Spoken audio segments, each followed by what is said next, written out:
الله الرحمن الرحيم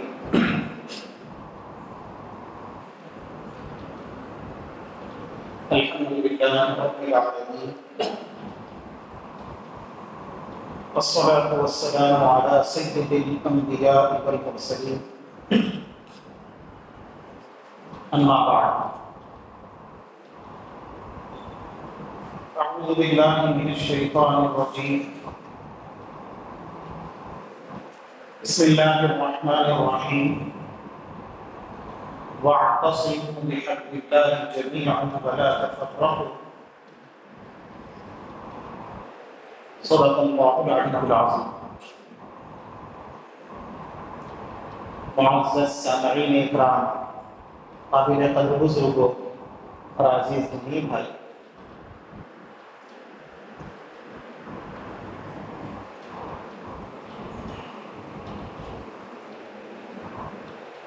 میں نے ابھی آپ حضرات کے سامنے ایک آیت کریمہ کا ٹکڑا پیش کیا ہے جس میں اللہ تبارک و تعالی مومنوں کو، مسلمانوں کو حکم دیتے ہیں وَاعْتَصِمُوا بِحَبْلِ اللَّهِ، اللہ کی رسی کو مضبوطی سے تھام لو۔ حبل اللہ سے کیا مراد ہے، اللہ کی رسی سے کیا مراد ہے؟ حضرات مفسرین نے اس کی تشریح قرآن سے کی۔ قرآن کو مضبوطی سے تھامو۔ کیسے تھامو؟ جمیعا، سب مل کر کے ایک ساتھ قرآن کو سب سے اوپر اٹھا لو۔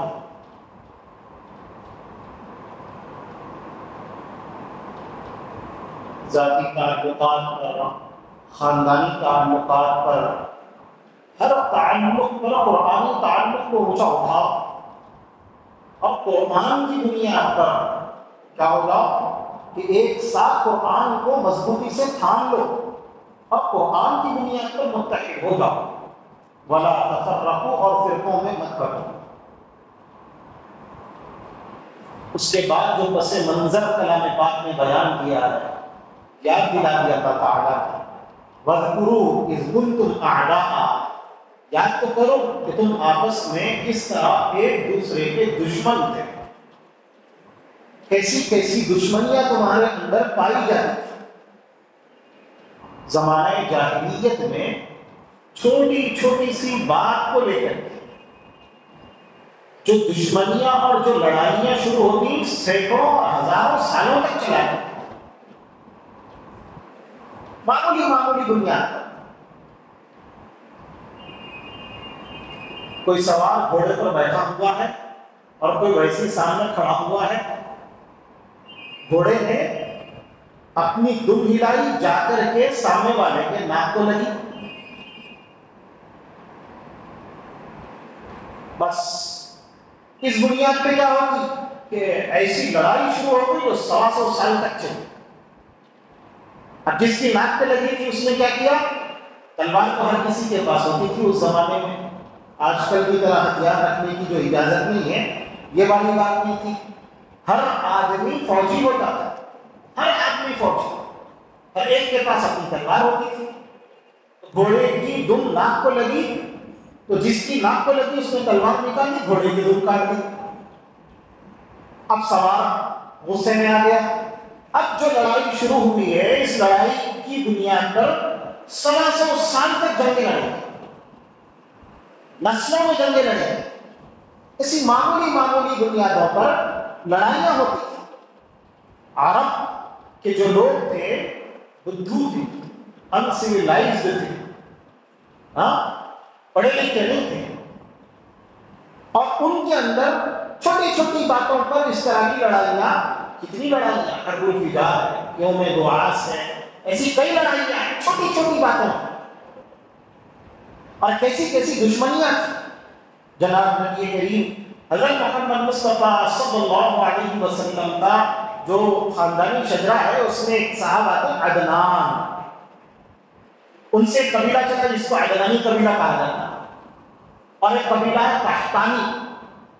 تو یہ عدنانی اور قحطانی قبیلے کے درمیان میں رقابت چھوٹی بات ہے، لیکن یہ رقابت بہت زیادہ مشہور تھی۔ اوس اور خزرج جو انصار صحابہ کرام ہیں، مدینہ کے رہنے والے تھے، یہ دونوں قبیلوں کا تعلق قحطانی قبیلے سے تھا۔ حضرات مہاجرین صحابہ کرام رضوان اللہ تعالی علیہ اجمعین اور اللہ کے نبی حضرت محمد مصطفیٰ صلی اللہ علیہ وسلم کا تعلق عدنانی قبیلے سے تھا۔ اب یہ عدنانی اور قحطانی قبیلے میں ایک قدیم رقابت تھی جو ہزاروں سال سے چلی آ رہی تھی، بالکل ایسے جیسے آج کل ہمارے اپنے ملک میں ایک ہے آرین اور ایک ہے ڈراویڈین، کتنے زمانے سے ان کے درمیان میں اختلافات چلے آ رہے ہیں۔ آرین جو ہے یہ رام کو پوجتے ہیں، ڈراویڈین جو ہے یہ راون کی پوجا کرتے ہیں، اور آرین گائے کو مقدس مانتے ہیں، یہ ڈراویڈین گائے کو کھا بھی لیتے ہیں۔ اور ان کے درمیان میں جو اختلافات ہیں، ہو سکتا ہے کہ یہ کسی مہابھارت کا یا کسی بہت پہلے حضرت عیسیٰ علیہ السلام کی آمد سے بھی 2000 سال پہلے کسی لڑائی کا نتیجہ جو آج تک کیا اور چلا ہے۔ یہ شمال اور جنوب کے اندر جو بالکل اسی طرح عرب کے اندر بھی ایک عرب عاربہ ایک عرب مستعربہ، دو قبائل، عرب عاربہ کی بنیاد یہ قحطانی قبیلہ تھا، یہ عدنانی قبیلہ تھا، عرب مستعربہ یہ قحطانی قبیلہ، تو دونوں کے درمیان میں رقابتیں چلا کرتی اور ایسی چھوٹی چھوٹی باتوں پر لڑنا ان کا ایک عام معمول تھا۔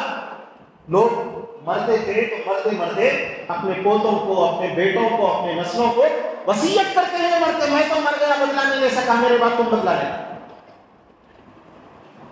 یہ کیفیت تھی جناب نبی کریم حضرت محمد مصطفیٰ صلی اللہ علیہ وسلم کی آمد سے پہلے عربوں کی یہ کیفیت تھی کہ اس طرح نسلوں میں لڑائیاں چلتی تھی، اور لڑائیاں چلتی، ایک غالب آ گیا، دوسرا مغلوب ہو گیا، دوسرا مظلوم ہو گیا، اور وہ کیا ہوا کہ وہ بدلہ نہیں لے سکا اور بالکل لاچار اور بے بس ہو گیا۔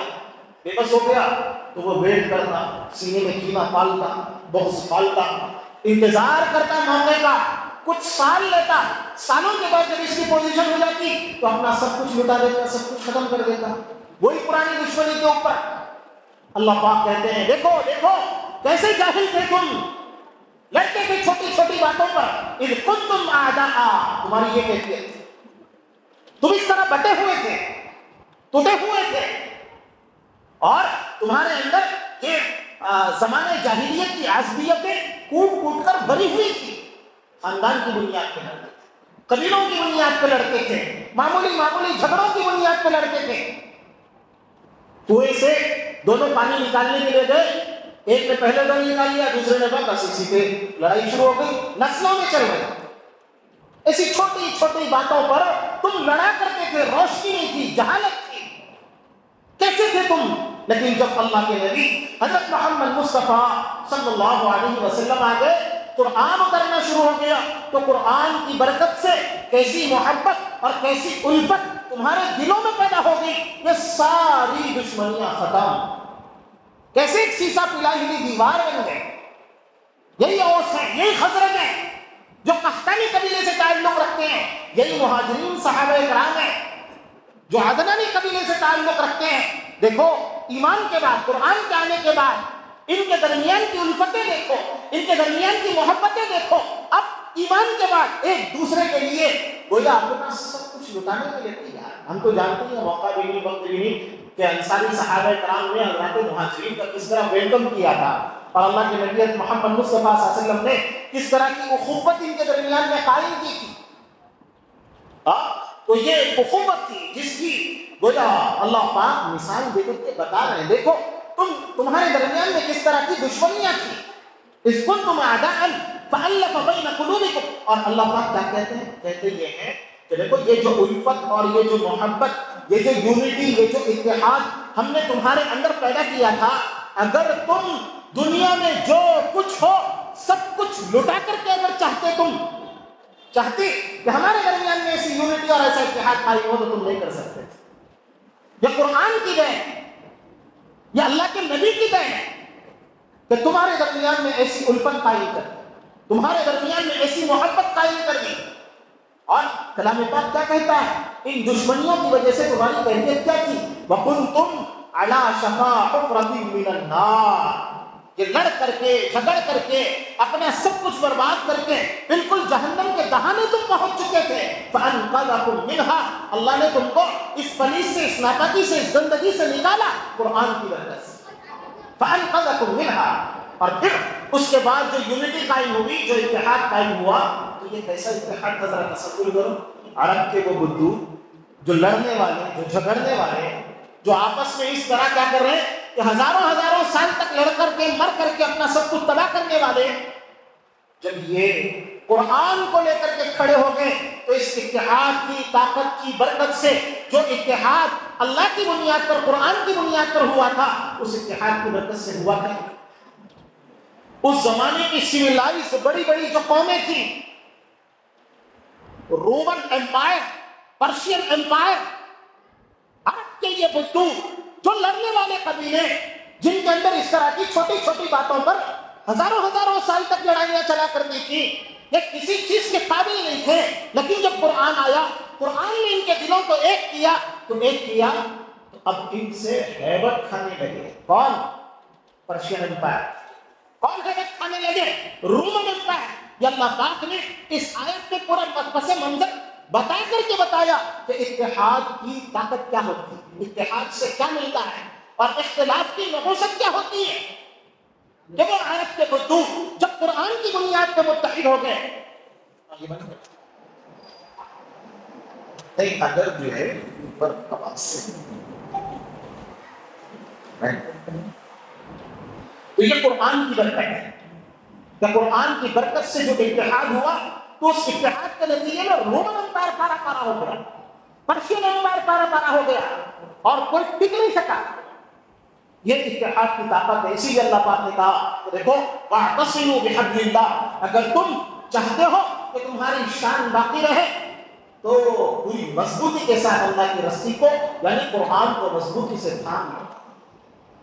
وَلَا تَفَرَّقُوا، اور اختلاف نہیں کرنا. ہاں ہمارے پاس تو اتحاد کی بڑی بڑی بنیادیں ہیں. کلام پاک کی آیت میں کیا کہا؟ لا تنازعوا، آپس میں جھگڑا مت کرو.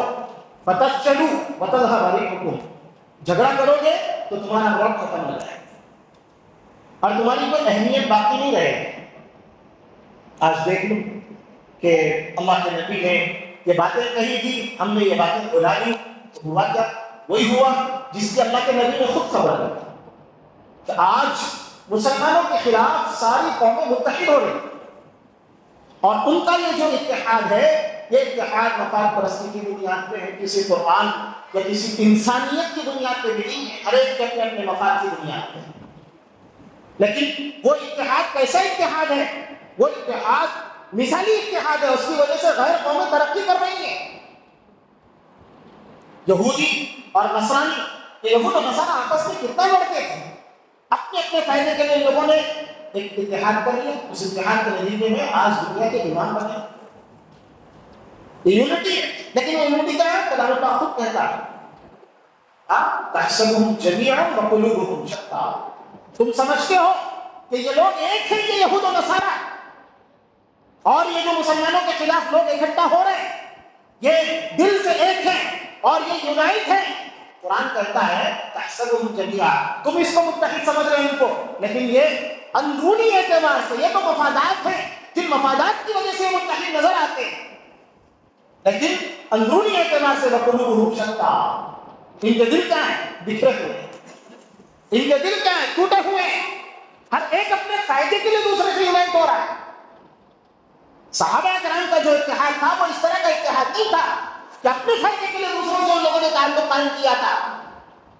لیکن یہ جو یونٹی ہے جو غیر مسلموں کی ہمیں نظر آتی ہے، یہ تو سمجھ میں آتا ہے کہ سب ایک ہو گئے. تحسبهم جميعا، کلام پاک کہتا ہے کہ ان کو تم یونائٹ سمجھتے ہو، لیکن ان کے دل آپس میں ایک دوسرے سے مختلف ہیں. یہ موقع کے انتظار میں ہے جب اپنے فائدے کے لیے دوسرے کو کھانا بھی پڑے گا تو کھا لے. وقلوبهم شتى، ان کے دل آپس میں کیا ہے کہ ٹوٹے ہوئے ہیں، بٹے ہوئے ہیں. لیکن تم ان کو کیا سمجھتے ہو؟ متحد سمجھتے ہیں۔ اب آج کل کے حالات دیکھ لو کہ اللہ کے نبی نے جیسے کہا تھا نا کہ دسترخوان پہ سب بلائیں گے، بالکل لوگ کہیں گے تو ہر ایک مسلمان کے خلاف کیا ہو رہا ہے؟ متحد ہو رہا ہے۔ لیکن اللہ کے نبی نے اور اللہ پاک نے جو کہا تھا وَاعْتَصِمُوا بِحَبْلِ اللَّهِ، آج ہم قرآن کی بنیاد پہ ایک ہونا گوارا نہیں کرتے ہیں۔ ہمارے پاس کوئی دوسری بنیاد نہیں ہے، کوئی دوسری بنیاد نہیں ہے کہ جس پر ہم کیا ہو سکے؟ متحد ہو سکے۔ تو ہم متحد ہیں، ہم لڑ رہے ہیں۔ صحابہ کرام کے بارے میں تو کلام پاک کیا کہتا ہے؟ صحابہ کرام کی صفات بیان کرتے ہوئے کہتا ہے، ان کی جو یونٹی تھی اس کو بیان کرتے ہوئے کہتا ہے، کیا کہتا ہے؟ رحماء بینہم، ان کو دیکھو کہ یہ آپس میں کس طرح یونائٹ ہیں، ایک دوسرے کے لیے جان بھی دے دیں گے، رحم دل ہے، آپس میں بڑے مہربان ہیں۔ اشداء علی الکفار، جب بات کافروں کی آتی ہے، غیروں کی آتی ہے تو بڑے سخت ہیں۔ لیکن آج ہم لوگ دیکھیے ہماری کیا کیفیت ہے؟ آج ہم لوگ اپنے بھائی کے خلاف تو کچھ بھی کرنے کے لیے تیار ہوتے ہیں اور تعلق قائم کرتے ہیں، ساز باز کرتے ہیں کافروں سے۔ کیا کہا جا سکتا ہے کہ آج ہم لوگ رحماء بینہم ہیں؟ ہم لوگ ایک دوسرے کے لیے، بالکل اللہ کے نبی نے جو بات کہی کہ المؤمن للمؤمن کالبنیان، ایک مومن دوسرے مومن کے لیے ایک عمارت کی طرح ہے۔ ایک مومن سے دوسرے مومن کو قوت ملتی ہے، ہر ایک دوسرے کو قوت پہنچاتا ہے۔ یشد بعضهم بعضا، یہ اللہ کے نبی کے الفاظ تھے۔ کیا آج وہ کیفیت ہے ہمارے اندر؟ کیا ہم یونائٹ ہیں؟ کیا ہم ایک؟ اور گویا یہ جو یونٹی اللہ کے نبی نے قائم کی، یہ جو اتحاد قائم کیا تھا جس سے پورا عالم پریشان تھا، نیندیں حرام ہو گئی تھی ان لوگوں کی، لیکن سازشیں کر کے وہ یونٹی ان لوگوں نے ختم کر دی۔ اور آج ہم جو ڈیوائڈ ہے تو اب ہم کتنا بھی شور مچا رہے ہیں۔ وہ جو کہہ دیا نا اللہ پاک وَلَا تَنَازَعُوا فَتَفْشَلَ رِيحُكُمْ وَتَذْهَبَ رِيحُكُمْ فَتَفْشَلُوا وَتَذْهَبَ رِيحُكُمْ، تو اگر تم جھگڑا کرو گے، آپس میں بٹو گے، تمہارا روٹ ختم۔ دیکھو کہ اتنی زیادہ بڑی تعداد میں ہونے کے باوجود مسلمانوں کا کوئی وزن باقی ہے۔ اب ہم دھرنا دیتے ہوں، کوئی احتجاج کرتے ہوں یا کچھ بھی کرتے ہوں، کوئی اثر نہیں پڑتا۔ یہ کیا سمجھتے ہیں؟ ان سے کیا لینا دینا، ان سے کیا ڈرنا؟ ایک ٹکڑا پھینکو، کچھ پیسے پھینکو، یہی آپس میں ایک دوسرے کو کیا کریں گے؟ آج دیکھ لو پوری دنیا میں خون بہانے والا بھی مسلمان، ہاتھ کس کے، تلوار کس کے ہاتھ میں، اور اگر قتل ہو رہا ہے خون کس کا بہ رہا ہے، وہ بھی مسلمان۔ اسرائیل کو چھوڑ کر کے میں عرب اسپرنگز کی بات کر رہا ہوں، کیسی خون روزی پھیلی ہے، اور مہرے ہم بن گئے ایک دوسرے کے مخالف اور ایک دوسرے کے خلاف۔ کیسے ہم نے حرکتیں کی، سازشیں کی، ہماری اپنی خلافت تھی، خلافت عثمانیہ، کون توڑا؟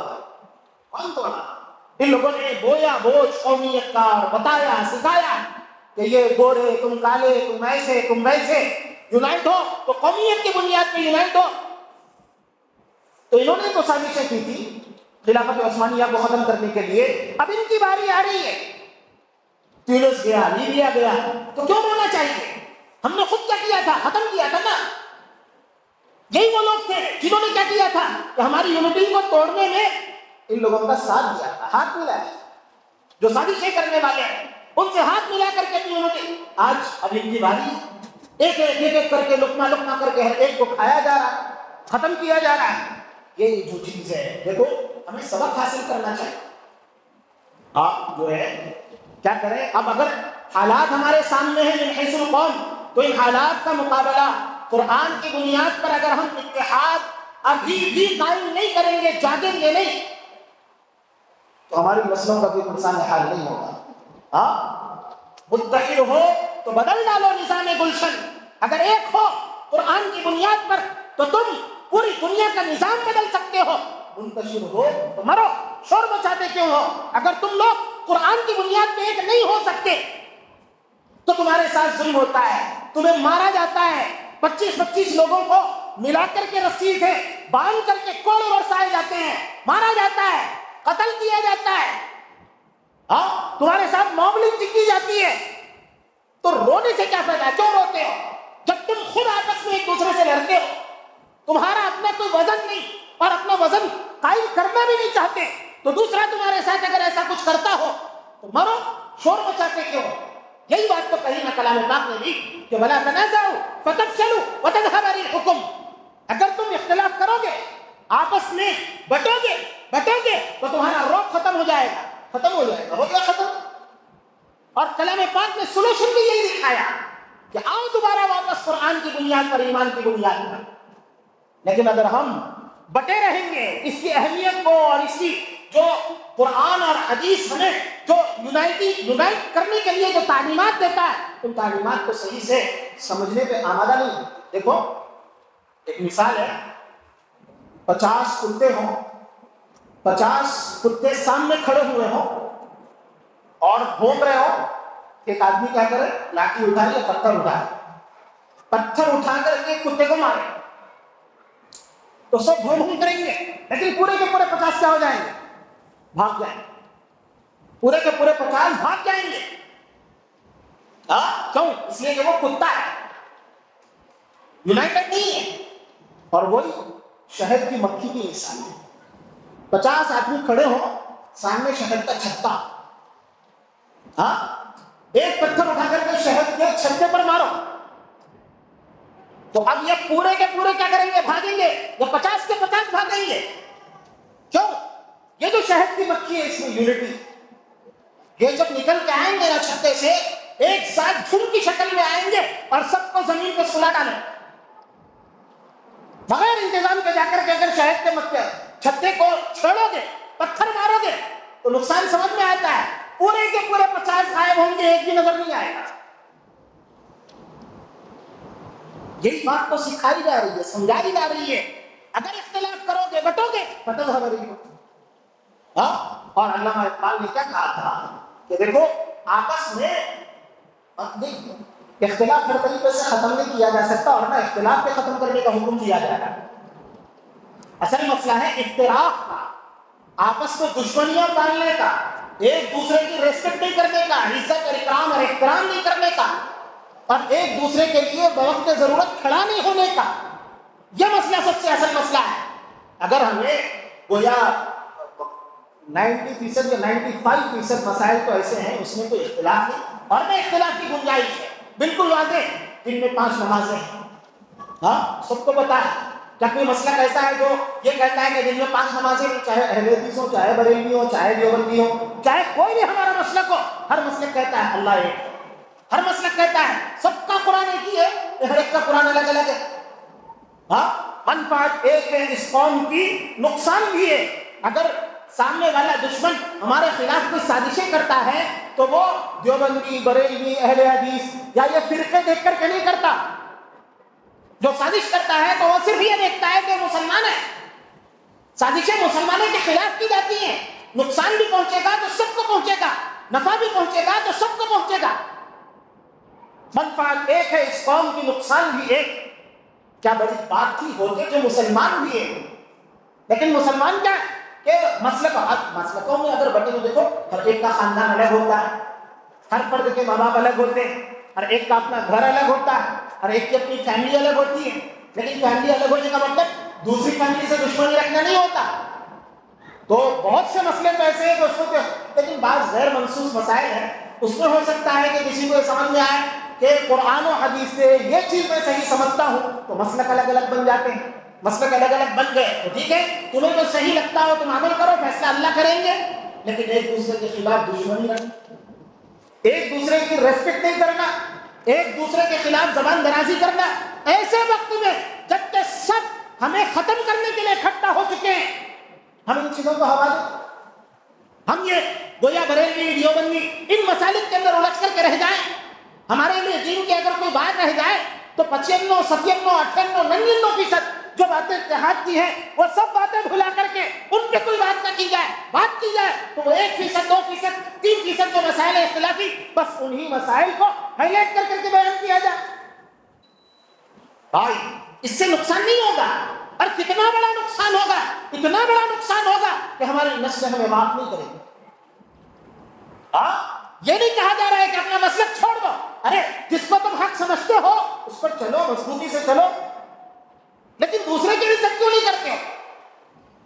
ملی بنیادوں پر، ملی بنیادوں پر آدمی کو کیا ہونا چاہیے؟ متحد ہونا چاہیے۔ اگر ہم اتحاد کا مظاہرہ نہیں کریں گے تو جو نتیجہ اللہ کے نبی محمد مصطفیٰ صلی اللہ علیہ وسلم نے خود ہی بیان کیا ہے، تو اس نتیجے سے ہم اپنے آپ کو دور نہیں رکھ سکتے۔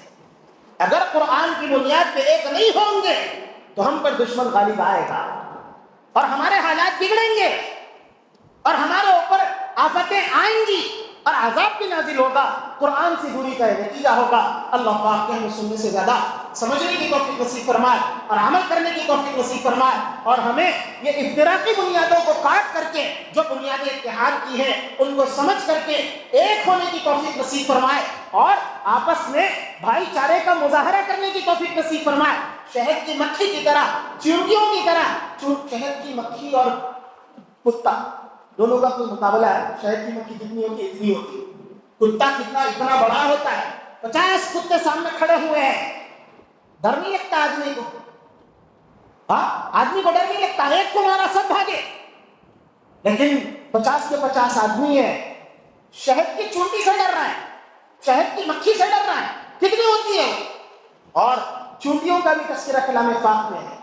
معمولی چونٹیاں ہوتی ہیں لیکن اپنی استقامت، ہمت، حوصلے کی وجہ سے ہاتھیوں کو بھی کبھی کبھی مارتے رہتے ہیں۔ ہمیں یہ چاہیے کہ ہم قرآن کی بنیاد پہ دین اور جو بنیادیں اتحاد کی قرآن نے پیش کی ہیں اس کی آپ مثال نہیں دے سکتے۔ کوئی قوم نہیں، کوئی مذہب نہیں، کسی مذہب نے اتنی بڑی بنیادیں نہیں پیش کی جتنی بڑی بنیادیں قرآن نے اتحاد کی پیش کی ہیں۔ ساری انسانیت کو ایک کرنا چاہتا ہے قرآن۔ تو ہمیں اللہ پاک سمجھنے کی توفیق نصیب فرمائے اور عمل کرنے کی توفیق نصیب فرمائے۔ آمین وآخر دعوانا الحمدللہ۔